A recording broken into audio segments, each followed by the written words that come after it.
With this question, I might it's good for me to explain something called UVW rule of differentiation.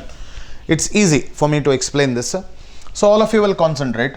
D by dx of UVW. We have seen UV rule, right, which is popular. So there is a UVW rule which is used in competitive exam like this, for questions like this. So I can say U into V, keep it constant, and differentiate W, plus UW, keep it constant, differentiate V, and VW and differentiate U. Correct or not? Done. This is the rule. You should know this.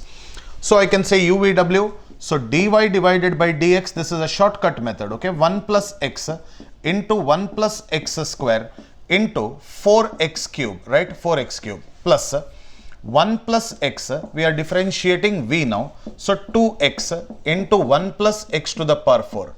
And now we are differentiating u. So 1 into 1 plus x, x square, 1 plus x square into 1 plus x to the power 4. I hope all of you have understood what we did. First we differentiated w, keeping uv constant. Then we differentiated v, keeping uw constant. And then we differentiated u, keeping vw constant. Correct? Now, don't go to simplify. Don't be bothered of simplification, because the logic is to find out the value at x is equal to 1. Go on substituting x is equal to 1. I'll get 1 plus 1 into 1 plus 1 square is 1 into 4 into 1 plus 1 plus 1 into 2 into 1 into 1 plus 1, correct, plus 1 into 1 plus 1 into 1 plus 1, 1 to the power anything is 1, right? So I'll get here 2 into 2 into 4 plus 2 into 2 into 2 plus 1 into 2 into 2.